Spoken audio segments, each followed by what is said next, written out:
racing my RS3 has completely changed my life. I almost forgot. We're good. Now I've had this car for a year now. I've daily driven this car in every condition. I drive it all year. I do everything with it. I take it camping. I currently have a crate, a dog crate in the back because we shuttle our dogs to and from the dog park.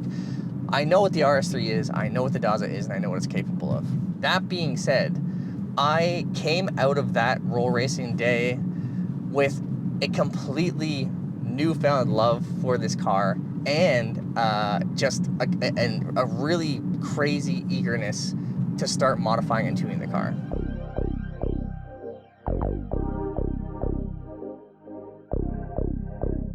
Oh yeah. Got any last words? I better win.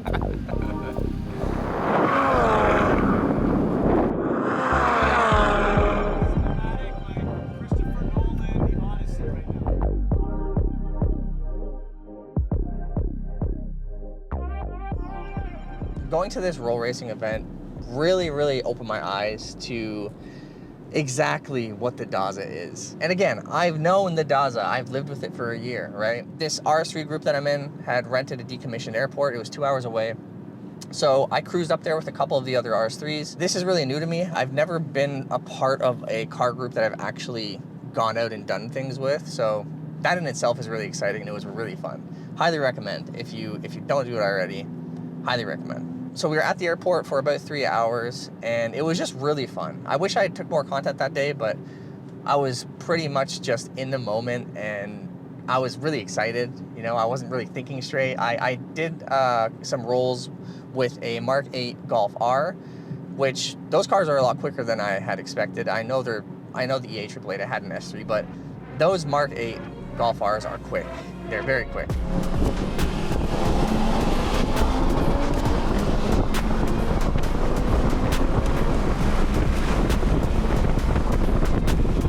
Did you miss shift? Can you go on that side?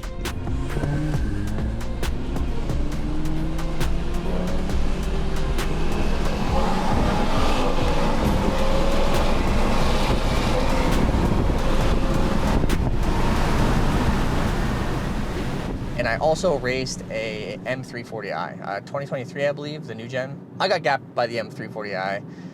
That may or may not play a role into the fact that I plan on tuning this car in the very near future, but we'll talk about that in another video. I was so excited that I was not shifting properly. I was banging on the red line for like 1 to 2 seconds between shifts, but it was just a really fun experience. Getting to see, you know, just the idea of driving this car in comfort, cruising 2 hours, and then racing it on an airstrip, going balls to the wall, and having the car not miss a beat, and then driving home for 2 hours in comfort just really speaks to the overall essence of what this car is. This car is extremely practical. It's really calm when you want it to be. Right now, I'm actually in dynamic, but I'm driving it chill. It's comfortable, even in dynamic. The suspension is in its stiffest setting. It's still comfortable. It's still very comfortable. And I take the car camping. I drive the car in the winter. It's incredible in the snow. I have no issues at all, regardless of what the weather is.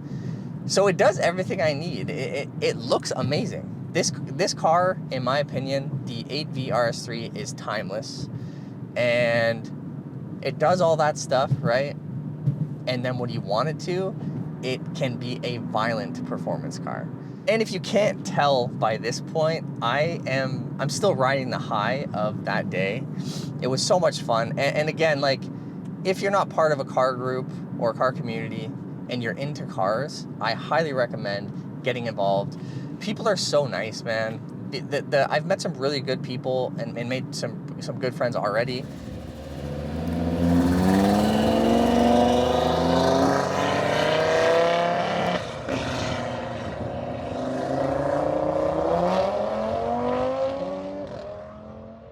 It's always been my plan to tune this car when my warranty was up.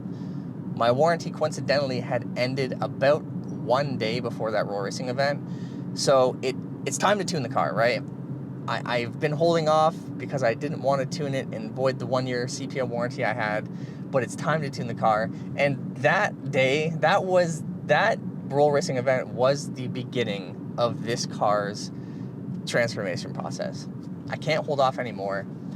The car, it's going to be tuned, and the plan is I'm going to start with a DS1 off-the-shelf Stage 1 tune.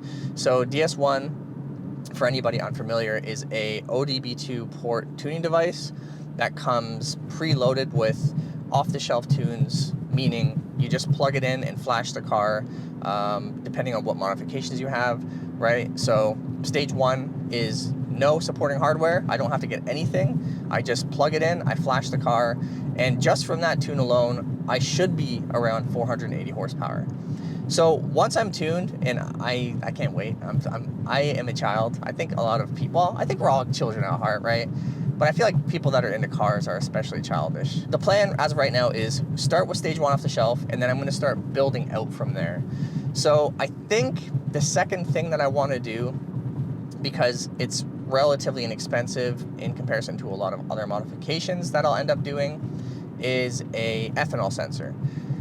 Because this car is multi-port injected from the factory, which means each cylinder has 2 injectors, direct and port, the car is ready for running ethanol blends from the factory, and the only thing you need to do is have a tune that supports flex fuel, which DS1 tunes, all of the off-the-shelf tunes, come with the ability to run ethanol blends, and then you need an ethanol sensor to just allow the CPU to understand, you know, what the ethanol content is. So I think the next thing I'm going to do after the Stage 1 tune is I'm going to get an ethanol sensor, and then I'll be able to run, as far as I understand, ethanol blends up to E50, or I can make power up until E50. And I think on E50, I should be around, or maybe just over 500 horsepower to the crank, which again, no supporting modifications besides that ethanol sensor. And the car is essentially over 100 horsepower over stock. And 500 horsepower, I know we have this like horsepower inflation. A lot of cars now are making a lot of power from the factory, but 500 horsepower is a lot of horsepower. Let me know in the comments if you disagree, but I am happy with 400 right now. 500 is going to be, I think, mind-altering, and you guys are going to see my reaction to that when it happens, because I'm going to be chronicling everything that's done to the car from this point. And I think the end goal for this car will be Stage 2, which means downpipe, intercooler, upgraded injectors, you know, intake, and then a Stage 2 tune running E85. I think for me, that's probably going to be the end of the road, because I don't really have, at least at this time, I don't have any interest in building the engine, because my whole thing with this car has always been, in all my cars, honestly, I want a really fun, fast car that is a practical daily driver.